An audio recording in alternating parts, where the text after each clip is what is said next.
Good morning. নতুন একটা সকালে নতুন একটা দিনে তোমাদের সবাইকে অনেক অনেক ভালোবাসা আর শুভেচ্ছা আর বড়দের প্রণাম জানি ব্লগটা শুরু করছি। আজকের ব্লগটা একটু হলেও তোমাদের ভালো লাগতে পারে, তোমরা দেখতে থাকো। আর পুজো তো সামনেই চলে এলো, একদম চলে এসছে। সবাই কে কেমন মার্কেটিং করছো, শপিং করছো, কমেন্টস করে জানাবে। হাই, আমি চন্দ্রানী, পশ্চিম মেদিনীপুর থেকে তোমাদের সাথে কিছুটা সময়, মানে আজকে হচ্ছে অনেক যতক্ষণ না আমার মেয়ের ফ্লাইট ল্যান্ড করছে কলকাতা, মানে দমদম এয়ারপোর্টে, ততক্ষণ তোমাদেরকে নিয়ে আমি থাকবো। দেখতে থাকো আমার ব্লগটা, ভীষণ ভালো লাগবে। আজকে আমার মেয়ে আসছে পুনে থেকে, মেয়েকে আনতে যাব আর বেরাবো হচ্ছে ওই ধরনা 12টা। আর শুধু মেয়েকে আনতে যাওয়ার ছুতো নিয়ে কিছু মার্কেটিংয়ে করবো, সেটা সস্তার মার্কেটিং, মানে গড়িয়াহাটে টুকটাক জিনিস কিনবো। যাই হোক, চলো দেখতে থাকো আমার ব্লগ। আর আজকে একটু খেয়ে যাব ভাবছি, সেই কারণে চলো দেখো ভাত বসে দিয়েছি। দেখো ভাত বসে দিয়েছি, এটা হচ্ছে আমার নিচে বাচ্চাদের খাবার, এটা আমার দিদি দিয়ে দেবে। এতে 4টা ডিম ভেঙে দিয়েছি, তার সাথে ডাল দেবো আর কিছু ডিম সিদ্ধ দেবো, দিয়ে আজকে ওদের এটাই খেতে দেবো। এ দেখো ডিম দিয়েছি ভেঙে ভেঙে, এ দেখো। আর এটা তো আমার আলু সিদ্ধ দিয়ে ভাত হচ্ছে, ডিম সিদ্ধ, আলু সিদ্ধ, ঘি ভাত খেয়ে যাব। বেশি কিছু খাবো না। পায়রাদের আমি চাল দিয়ে দিয়েছি। কালকে দেখো একটু দোকান বেরিয়েছিলাম, এগুলো নিয়ে এসেছি। এগুলো আর কি দেখবে, দেখো আজকে না আমার মনেই ছিল না আমি হচ্ছে কলকাতা যাব, কালকে মনে ছিল না সেরকম। পাও ভাজি, পাউরুটি নিয়ে নিয়েছিলাম, এটা একটা ক্রিম কেকার। আর এই যে দু ভাগ করে চা নিয়েছি, 250 করে, একটা শেষ হলে আর একটা বের করবো। চলো। আর এই যে আজকে সব এই টিফিন কৌটোগুলো মাজতে দিয়ে দেবো, কারণ অনেক দিন থেকে মিষ্টিগুলো আছে, এই মিষ্টি আর খাওয়া যাবে না। যাই হোক, আমার তো স্কিনে প্রবলেম হয়েছিল, চলো তোমাদের বলবো। আর গাছে কালকে বিকেলবেলা প্রচুর জল দিয়েছি, চলো দেখাই। হনুমানজিকে দর্শন করে নাও। কালকে এই খাটটা ঝেড়ে দিয়েছি, সকালে উঠি পরিষ্কার করে দিয়েছি। আর দেখো এই যে গাছগুলোতে কালকেই জল দিয়েছিলাম, আজকে আর কিছু কাছে নিয়ে গেছে। গাছগুলোতে কালকেই জল দিয়েছিলাম, মাটি ভিজে দেখতেই পাচ্ছ, ওই জন্য আজকে আর জল দেব না। আর বাইরে কীরকম রোদ দেখো, প্রচুর রোদ। আমাদের ওই পাশে রাস্তাটা হচ্ছে ঢালাই হলো, মানে ঢালাই ছিল, ঢালাই হলো, ভেঙে গেছিলো রাস্তাটা। যাই হোক, এই দেখো আমার পাম গাছগুলো কত সুন্দর বড় হয়ে গেছে।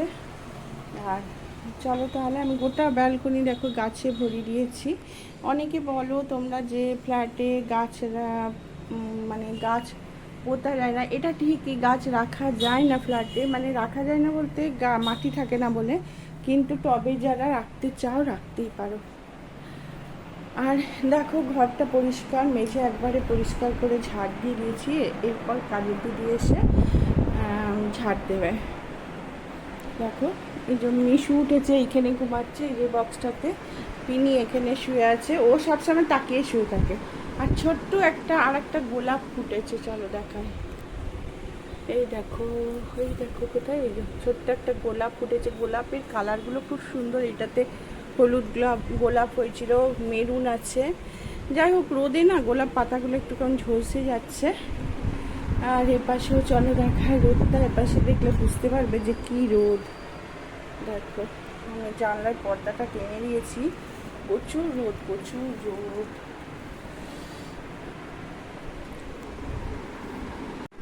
বন্ধুরা, রবিবার দিন আমি ডাক্তার দেখালাম, কারণ আমার ডাক্তারে যত ভয়, আমি ডাক্তার দেখাতে চাই না, ভীষণ ভয় লাগে জানো তো। যাই হোক, মানে না দেখিয়ে পারলাম না। আমার বলছি না, সে গরম লাগছে খুব, আর প্রচুর গা কুটকুট করছে, চুল কাটছে। সেই কারণে আমি এখানে চিত্তরঞ্জন বর বলে একজন স্কিন স্পেশালিস্ট আছেন, ভীষণ ভালো। আমি তানার কাছে গেছিলাম, গিয়ে দেখিয়ে এসেছি। বলছে কিছু না, গরমে হচ্ছে, বরফ ঘষতে বললো, 2টো মলম, একটা ট্যাবলেট দিয়েছে, খেতে বললো। সেটাই করছি। আর এ দেখো পিনি কেমন তাকিয়ে যাচ্ছে আমার দিকে, আমি কি কার সাথে কথা বলছি বুঝতে পারছে না। যাই হোক, আর এবার হচ্ছে ভাতটা হয়ে গেলে উপর দেবো, দিয়ে চান টান করে নেব, করে রেডি হয়ে যাব, সবটাই তোমাদেরকে শেয়ার করব। তোমরা দেখতে থাকো আমার ব্লগ, আর আমাকে একটু লাইক কমেন্ট শেয়ার করো প্লিজ প্লিজ প্লিজ। আর দেখো আমার বরের একসাথে দুটো কম্পিউটার মানে নিয়ে বসে আছে, কারণ এর ভীষণ কেনা সব, চিন্তা করতে পারবে না, একটা থাকতে থাকতে আর একটা কিনে নেয়। মানে ওর যেগুলো শখ সেগুলো কিনে নেবে, আমার যেগুলো শখ সেগুলো ঢিলেমিশি করে। আমার এই ভুরুতে একটু কাজলটা দেওয়া বেশি হয়ে গেছে, আসলে না আমার ভুরুর লোমই নেই জানো তো, মানে খুব কম, ওই জন্য একটু দিতে গেছি দেখো বেশি হয়ে যাচ্ছে, তোমরা ওটা ইগনোর করো। মানে দেখো আবার বলো না যে ভুরুতে কাজল দিয়েছি ইয়ে করেছি, একটু দিতে হয়, একবারে না লোমই নেই আমার ভুরুতে, ওই জন্য ভুরু প্লাগ করিও না আমি। যাই হোক, আর মানে আমার বাড়ির যেগুলো পছন্দ সেগুলো ও ডবলও কিনে নেয়, কোনো মানে বলতে হয় না, একটা থাকতে থাকতে আর একটা, আমি যদি কিছু বলি মানে আছে তো আবার কিনবি এরকম। আর আমার তো বেডশিট প্রচুর মানে শখের জিনিস, আমার শাড়ি জামা কাপড়ের থেকেও আমার বেডশিটটা প্রচুর লাগে, প্রচুর, মানে গিফটের মতো পাততে পাতি না, সেরকম সেরকম পাতি না বলতে পাতি, মানে বাড়িতে যেগুলো বের করা আছে এগুলো, নতুন চাদর ভাঙতে আমার মনটা যেন কেঁদে ওঠে। যাই হোক, এবারও প্রিন্টেক্স থেকে তোমাদের দেখিয়েছিলাম, আবার দুটো চাদর, গত বছর 4টা কিনেছে, সে 4টার একটাও ভাঙিনি, ও না একটা ভেঙেছে সবুজটা। এই আর কি, আর কি বলবো বলো, কি গরম। আর পুজোতে কে কীরকম কটা ড্রেস নিয়েছো বা কীরকম কোথাও বাইরে ঘুরতে যাচ্ছ কিনা ওকে অবশ্যই জানাবো। আমরা তো এবছর বাইরে ঘুরতে যাচ্ছি না, তবে পুরীটা যাবোই। আমি আমার হাজব্যান্ডকে বলেছি দেখো পুরীর টিকিট কাটা, আমার হাজব্যান্ড হচ্ছে গাড়ি নিয়ে চলে যাবো চারজনে, কিন্তু আমার মেয়ে ফিরবে হচ্ছে 19 তারিখে, আবার টিকিট কাটা হয়ে গেছে প্লেনের, বুঝেছো।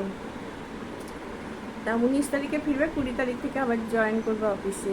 আর আসছে তো সেই অফিসের কাজ নিয়েই চলে আসছে, 4 দিন মাত্র ছুটি পেয়েছে, বাকি দিন ওয়ার্ক ফ্রম হোম করবে। যাই হোক, আসছে 2 মাস পর আমার মেয়ে, এটাই অনেক আনন্দের, ওকে কোনো দিন আমি বাইরে ছাড়িনি, মানে টিসিএস তো ওই জন্য বাইরে ছেড়েছি, যে টিসিএসে চাকরি পাওয়াটাও একটু কঠিন, তাও তোমাদের সকলের আশীর্বাদে টিসিএসে জয়েন করেছে, তো তা বাইরে ছেড়েছি পুনেতে। যাই হোক, তোমাদের আশীর্বাদে যেন ও এগিয়ে যেতে পারে, আশীর্বাদ করো তোমরা। আর আমার ছোটো মেয়েতে এবছর ভর্তি হচ্ছে না, কারণ ও বিডিএস করবে না, ও এমবিবিএসই করবে, বলছে এমবিবিএস পেতে গেলে মা 2বার 3বার দিতে হয়, এবারে এত নাম্বার তুলেছি, সামনের বার আমি এমবিবিএস ঠিক ভালো জায়গায় পেয়ে যাবো, ওই জন্য ও আর এক বছর করছে, চেষ্টা করছে, প্রচুর চেষ্টা করছে, দেখা যাক। ও মেডিকেল মানে ডাক্তার, ওর একটা স্বপ্ন, বুঝেছো, সে ছোটো থেকে একই জায়গায় ওর মানে কি বলবো দাঁড়িয়ে আছে, যে ও ইঞ্জিনিয়ারিংয়ে খুব ভালো রেজাল্ট করেছিল, তা ওর বাবা বললো ভর্তি করে দিও, বলছে না আমি মেডিকেল নিয়েই এগাবো। যাই হোক, হতে চাইছি, দেখা যাক কী হয়, ঠাকুর কী করে, আর তোমাদের আশীর্বাদ, সকলের আশীর্বাদে দেখা যাক কী হয়। চলো তাহলে, অনেক বক বক করে দিলাম ফালতু, তোমরা দেখতে থাকো আজকের ব্লগ, ভালো লাগবে। ঘড়িটা এখন 1:30, এখন আমি রেডি হয়ে গেছি যাওয়ার জন্য কলকাতায়, তোমাদেরকে আগেই বললাম কেন যাচ্ছি কি, তা দেখো এটা করলাম, নতুন আগে ভাঙলাম। আজকে একটা খুব খারাপ খবর আছে, তোমাদের পরে সেটা জানাচ্ছি। ভাত খেয়েছি আলু সিদ্ধ ডিম সিদ্ধ দিয়ে, নেহাত যেতে হবে, যাচ্ছি, নাহলে যেতাম না। যাই হোক, কারণটা পরে জানাচ্ছি। আর তাহলে চলো বেরিয়ে পড়ি।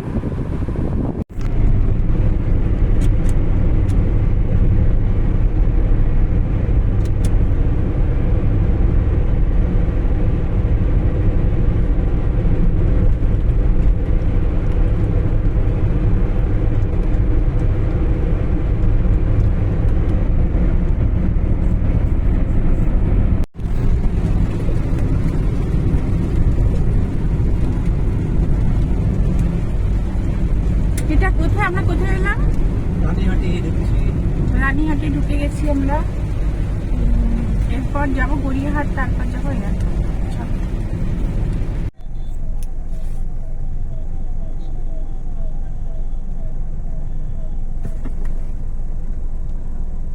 এটা পিজির কাছে না?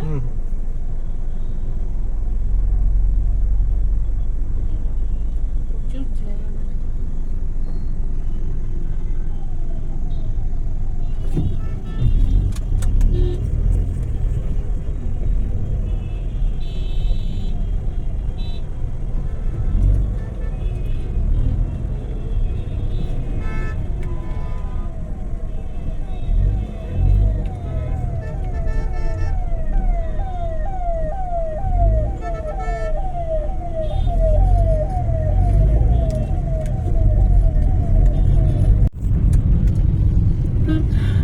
এতক্ষণে গড়িয়াহাট ঢুকছি আর কি, এখনো ঢুকিনি, ঢুকবো।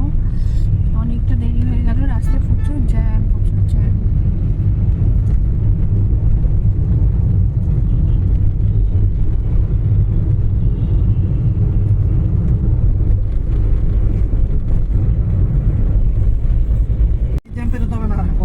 ওইটা আরো বাজে। শুধু ডানকুনি জ্যামটা বেরিয়ে গেলে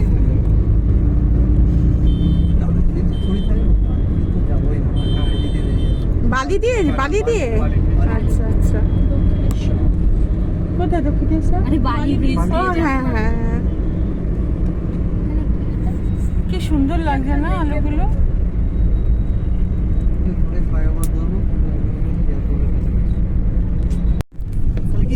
র্যাপিডো করে নিয়েছি।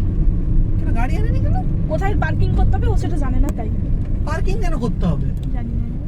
এটা দিয়ে উঠবো না, আমার তো নিচে ওখান থেকে রুম থেকে 30 টাকা উঠে গেলেই তো আমরা এয়ারপোর্ট ঢুকে গেলাম। নিচে কেন যাবো? না না, এটা তো অ্যারাইভাল না। দেখো দমদম এয়ারপোর্ট।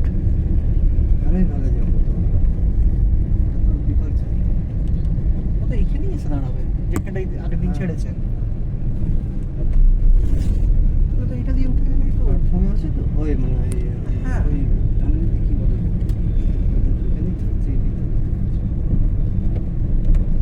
আমি তো এটা দিয়ে গাড়ি নিয়ে পালিয়েছি। এই ফ্লাইওভার কেন? ফ্লাইওভার যাদের এখান থেকে ছাড়ে যাবে কোথায়? কি সুন্দর সাজিয়েছে না এয়ারপোর্ট। ও নামবেও তো এইখানে। হ্যাঁ এখানে যাচ্ছে। ও আচ্ছা, আচ্ছা সরি সরি, ঠিক আছে।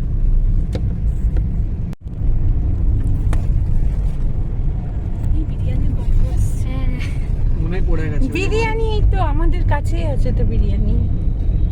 না না, দেখলাম পড়েনি। চলে এসছে আমার 3B কথা। আমাদের এয়ারপোর্ট, দমদম এয়ারপোর্টে চলে এসেছি সবাই। কোথায় মাম, কোথায় দেখতে পেয়েছেন? ওই তো চলে এসছে। যাও টেরা যাও। এই যে বাবা, এই যে আমার মেয়ে।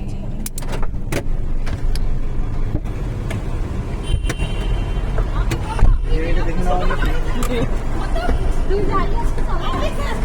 আমি দাঁড়িয়ে আছি সবাই।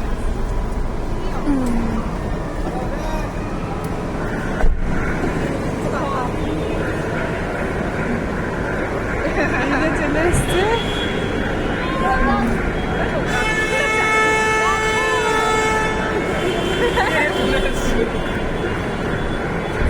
আরে ওদের আরে আসছে না। হ্যাঁ ঠিক আছে। ভিডিও করে যাচ্ছ? বাবা পমের যা দূরে তোমরা কি ভিডিও করাটা কি আগে তোমাদের বাস্ট হচ্ছে দেখতে পাচ্ছ তো? দূরে আছে। ভিডিও করার জন্য দাঁড়িয়ে আছো ব্যাপারটা আগুনের সামনে। মানুষ আছে না ভিতরে, মানুষ আছে না নেই, বেরিয়ে গেছে কি জানি। কোনো হেল্প লাগবে না। এই এই এইটা আমি পরের দিন সকালে করছি। দেখো না, কালকে ফিরতে ফিরতে রাত 1:30 হয়ে গেছে, ওই জন্য ভিডিওটা শেষ করতে পারিনি। আর আজকে সকালে দেখো শেষ করছি, একটা ভয়াবহ দুর্ঘটনার মধ্যে দিয়ে এসছি। আমাদের আগে একটা দেখি মানে খুব ছোটাছুটি হচ্ছে, আমরা আসা ফেরার সময় একটা জায়গা কোলাঘাটের আগের স্টপেজ হবে, যাই হোক ছোটাছুটি আমরা দেখি একটা গাড়ি মানে প্রচণ্ড দাউ দাউ করে জ্বলছে, মানে গাড়ির ভেতরে কেউ ছিল নাকি জানি না, লোকারণ্য হয়ে গেছে, পুলিশ টুলিশ সব চলে এসেছিলো। ওইটা দেখে আর দাঁড়াতে পারিনি, আমার ছোটো মেয়ে তো বিশাল ভয় চিৎকার করছে, চলে চলো চলে চলো। আমাদেরও যেহেতু পেট্রোলের গাড়ি ছিল, যদি ফুলকি টুলকি মানে এসে পড়ে, সেই কারণে আমার ছোটো মেয়ে বিশাল ভয় পেয়ে গেছে। যাই হোক মানে একদিনে দুটো খারাপ খবর পেয়েছি। আর আমার সেজ মামা শ্বশুরও অ্যাডভোকেট ছিলেন, তিনিও মারা গেছেন। আর কি করব আর বলো, আর আমাকে তো মেয়ে আনতে যেতেই হয়েছে। আর আজকে হয়তো মামা বাড়িতে যাব। চলো তাহলে ভিডিওটা শেষ করছি। আর হ্যাঁ, তোমাদের সেই গাড়ি জ্বলার দৃশ্যটা দিয়েছি, ওটা দেখে নিও। তাহলে সবাই ভালো থেকো, সুস্থ থেকো। মহালয়ে অনেক অনেক শুভেচ্ছা, ভালোবাসা, প্রণাম বড়দের জন্য রইল।